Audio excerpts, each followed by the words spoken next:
Today is July 29th, 2025. July 4th, 2025 was the biggest, most prolific day in Bitcoin and cryptocurrency history. 80,000 BTC, which was dormant for over 14 years, was moved after being dormant for 14 years, equivalent of $9 billion, was moved. The biggest transaction in Bitcoin history. And nobody talked about it. We're talking about some of the biggest influencers in the game. They didn't even mention it, it's like it never happened. But I'm here to tell you guys what happened and what's gonna happen. And I'm gonna tell you to be prepared for a crypto market apocalypse. That's the best term I like to use, because by definition, that's what it will be. It will be an apocalypse. But you have to understand, like, this was all planned to me. It could even been done years in the making. We're not gonna get too deep into that, but for right now, I'm just gonna give you the layout of what happened and what's going to happen. And this is gonna be the start of this channel, Satoshi Vision. And yeah, this is just what I think is what I'm foreshadowing to happen. And we're gonna see how it plays out, and we're gonna see how on point I am. But yeah, after the 80K, see, the thing is, the 80,000 BTC that was moved, it didn't really like get a lot of media attention. It was really suppressed.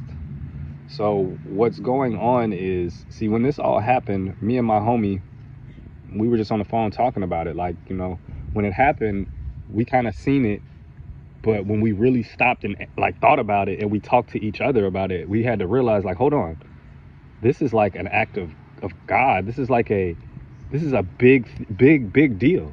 This is the biggest deal to ever happen in Bitcoin and cryptocurrency history. So we got to just conversating about it on the phone. And, you know, once we got off the phone, you know, I told him before we got off the phone, like, yeah, man, you know, I'm gonna do a little bit more research on this thing. And you know, we both agreed we was gonna look into it some more. So when I got off the phone with him, I just started researching the event. And I was online, I was on Twitter, I was just looking at a lot of different things. And so I came across a link to this article, and it was by a guy named Cyphertux, Cyphertux. He's a blockchain investigator, a blockchain analysis guy. Like, he analyzes the blockchain, and he's a professional. Like, he's very cold with it. Like, it was the single most in-depth article I'd ever read about anything in crypto. So when this event occurred, he did his research. He went on the blockchain, he broke it, he did everything. He looked up everything that was happened with this event and this transaction, these transactions. And he did a whole article that was like 10 pages long of just everything in depth about what happened. And he exposed the truth of what happened, and it's kind of creepy. And a lot of people don't even, first of all, I'm one of very few people who actually got to read the article. I sent it to my homie. He got to read the article too. And then next thing you know, probably 3-4 days after the article was published, after the July 4th incident,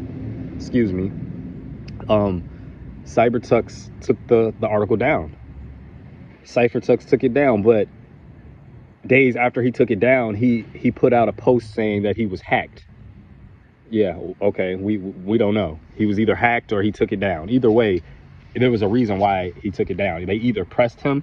When I say they, the people, they pressed him and they told him to take that down, or he really got hacked and they took it down for him. But I think they just pressed him, because think about it. If he got hacked and they took it down, he could have just put it back up. He ain't never put it back up. he's actually on Twitter blocking people who are asking him about it, and he just acted real weird. And since then, he's been going on like little rants. But he's a French guy. Like, he's French. Everything he says is in French. You have to translate it. But the article was in English. But yeah. So that's kind of strange too. I wonder if they translated that. That's weird. But anyways, the article was in English, and the article itself was basically explaining how there was an exploit in the BTC system. He basically broke it down how somebody exploited the system, and whoever did it was so cold, like they were so good at and so knowledgeable and so experienced at the Bitcoin network. This, like, the way that the timestamps on how or on the transactions, like the time in between each transaction, because he took 80,000 Bitcoin and sent them to SegWit wallets, because you got to understand, during the Satoshi era, these wallets aren't supposed to be moved.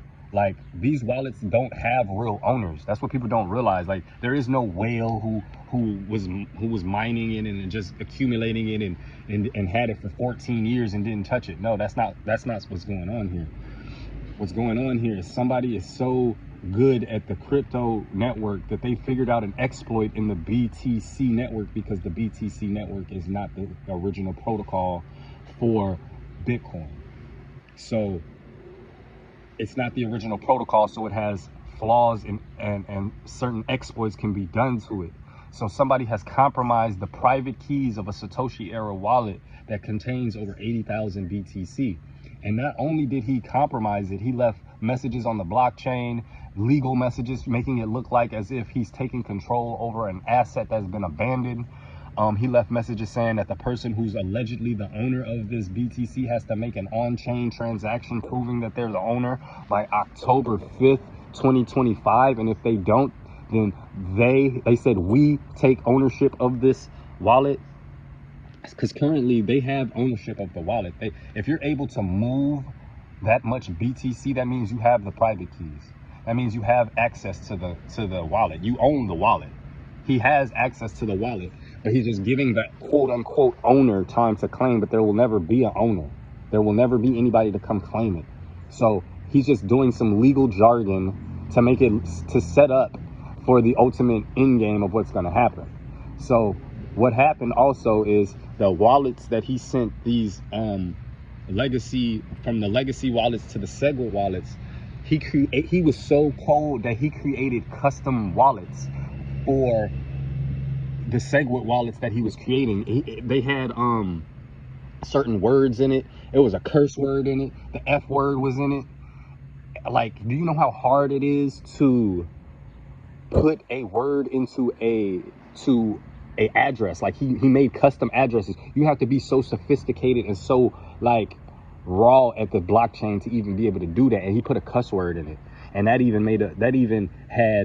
that had significance to it too. It had meaning. He put a very vulgar word, the F word, in a address that he sent some of this BTC to. And on the blockchain, he's leaving opcode messages. All of these things that I'm telling you, these are opcode messages that he's leaving. He's telling the person that if you don't get this BTC by October 5th, we become the owners of this. So they already have access to it.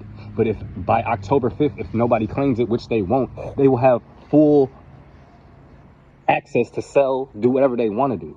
But that's exactly what they're going to do. Because at first, they just moved it to these wallets, and that was very mysterious.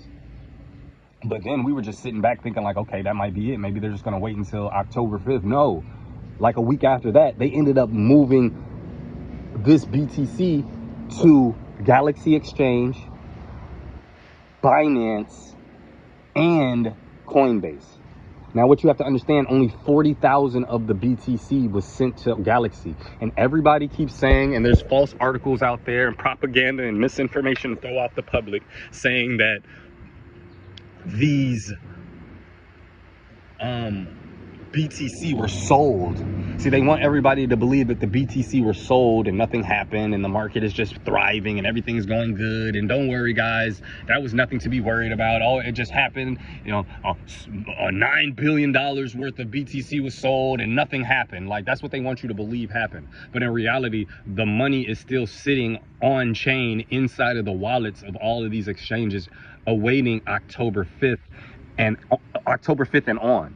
Because at any time after October 5th, they can sell any of this 80,000 BTC to the exchanges. They might have it OTC. It doesn't matter. At the end of the day, it's sitting in a wallet and it has not been sold yet. And they're trying to convince the public that it was sold. And then there's other propaganda articles saying Alex Back is the owner who moved it and all of this crazy nonsense. No, none of that is what's going on. Like, no, it was an exploit. It was a cryptographic exploit. Somebody has exploited the wallet, and they can exploit other wallets as well if they're able to exploit this wallet. This is why the whole crypto market is finna come down, because once the information that this exploit came out, it's over. CyberTux did a whole article explaining basically how this person exploited this wallet, and it's finna make a statement. He even referenced the episodes of this TV show called Lost, which, by the way, it was a writer on there. His name was Craig Wright. But there was a specific episode where it's called the Lost Numbers. And if you don't input these numbers into the system, then catastrophic things happen. That's how the gist of the episode goes. I've never seen it, but I read up on it, and that's how it goes. So there's certain numbers that you have to input into some type of system, and if you don't input it, the fabric of reality just fucks up, messes up. So basically, what that referred to was that episode aired October 5th, 2005. They're giving this person exactly 20 years to the date that episode aired to claim this BTC, October 5th, 2025. Do you know how crazy that is?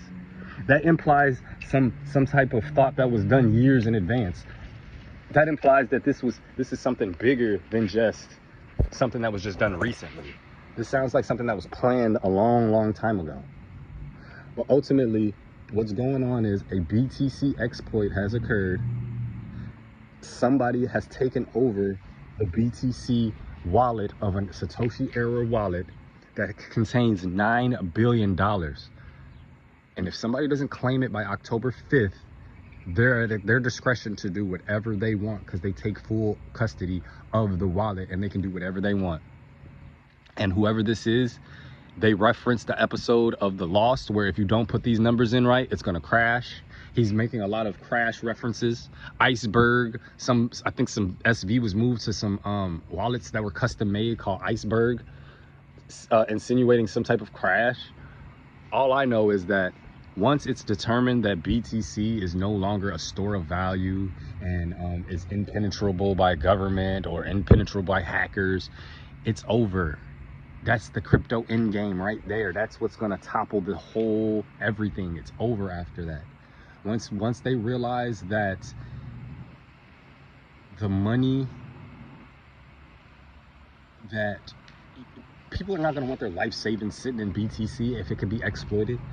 People are not going to, the whole concept of Bitcoin and BTC is that it is the store of value. It can't be penetrated and this and that. But if you do your research, it's not that. We're going to get into a whole the Bitcoin civil wars. But just know that BTC on a protocol level is not the original Bitcoin and does not have the same secure network. So it's capable of being compromised. And it's been compromised. And now the fate of the crypto market is sitting in one person's hands who has the ability to sell over $9 billion worth of BTC after October 5th. And nobody knows and nobody cares and nobody's talking about it because it's being suppressed. This information is being suppressed from the public and they don't want you to know about it. And they want you to sit in this house fire while the house is burning down, and you just and you're just acting like nothing's going wrong. Everybody's sitting in the house fire, oblivious to it burning down. They're pissing on you and telling you it's water. That, oh, don't worry about this $9 billion-dollar transaction that happened. Don't worry about it, guys. It's nothing to see here. It's not important. But what you have to realize is Blockstream, the BTC core guys, these people are trembling in their boots because they know that Satoshi Era wallet was never supposed to move. And they are shitting themselves right now because they know the end is coming very, very soon. It's coming soon because the moment that those wallets start selling and he's able to compromise more wallets and sell, it's over. The whole fate of this is in his hands because who has the keys determines who owns the wallet. So at the end of the day, they can't stop him from selling. They can't stop him from doing what he's doing. That's the problem. They can't stop him. And that's why they're trembling in their boots. They cannot stop him from selling off. And when he does sell, it's going to be an apocalypse. And everything is going to crash with it. Everything. Because everything is basically pegged to BTC. The market moves to BTC. So once BTC starts to crash, the whole market will crash. And once people realize that BTC is no longer secure, it's going to be a fire sell-off. Nobody's going to want to hold BTC. Nobody's going to want it. And the only real crypto that actually has value is Bitcoin SV. That's where they're going to run to. They're going to run to the only coin that scales, the only coin that has value, the only coin that's actually useful in crypto. The chosen one, and it's been the chosen one since the start of all of this. All of these coins want to be Bitcoin, the original Bitcoin. Bitcoin SV is the future. There is no other coin to invest in. There is no other stock to invest in. There is no other house or anything to invest in. Bitcoin SV is the only investment. Nothing else matters. Bitcoin is the future. Bitcoin is the greatest thing that's ever been created, and it's here right now for us at $27. You can have Bitcoin, the original Bitcoin, for $27. If you're not getting in on this now, I'm sorry. Like, it's like I feel so bad for you. I mean, I've been through so much in this crypto game to where this is for me. I deserve this. You know, I've been through a lot in this crypto game. I lost a lot. I've been scammed a lot. I learned a lot, though, in the process. And this is my redemption story. Bitcoin SV is going to save a lot of people who believe. But what you have to realize is that the corruption is going to come to an end, and all of this house of cards is going to fall. BTC house of cards is going to fall very, very soon. By the year, there's not going to be a crypto market anymore. Once the realization that BTC is a fraud, there's only going to be one coin. The only coin that scales, the only coin that actually functions properly, the only coin that matters is Bitcoin SV, man. Get you some SV or be broke. Because when this comes out, it's going to be the biggest thing in history. This is going to be the biggest financial situation that ever happened in the history of finance. The BTC collapse because of its exploit, that's going to be the biggest thing to ever happen in the history of finance. And I'm letting you know right now, July 29th, 2025, that it's coming. Nobody else is telling you this. But the crypto market's going to crash. There's not going to be a crypto market anymore because none of these coins are useful. None of these coins function. None of these coins scale. None of these coins are peer-to-peer use case. None of these coins have no fees, little to no fees. None of these coins can scale properly to where millions of people can use it. None of these coins have millions of transactions per second on a decentralized network. Not no centralized bull like XRP and all of these coins that are being sold to you as the future, selling you a dream to scam you. All of that's going to come to the end. If you ain't in BSV, the only secure network in crypto, you're done. Because once BTC is exposed, nobody's going to want to hold BTC. And guess what? Once everybody tries to go buy Ethereum and all these other networks that they think are useful, those are going to crash because Ethereum cannot handle a network where it's being flooded by millions of users. It can't handle that. No cryptocurrency can handle that but BSV. I'm gonna make more videos talking on this. We're gonna get in depth, man. This is the start of something. This is the start of something new, something revolutionary, man. Get you some SV. If you don't got you no SV, you done, man. But yeah, man, get you some SV, and I'm finna do more videos. But this is the first one. I'm just letting y'all know what's going on as far as what's upcoming with this October 5th and on, and how this one person has the fate of the crypto market in his hands. And we're gonna talk deeper about like more stuff about what was in that message and stuff like that too. In those messages, those op codes. But yeah, man, get you some SV. If you ain't got you no SV, you finna be cooked. You finna be cooked. Like, subscribe. This is Satoshi Vision, the real Bitcoin.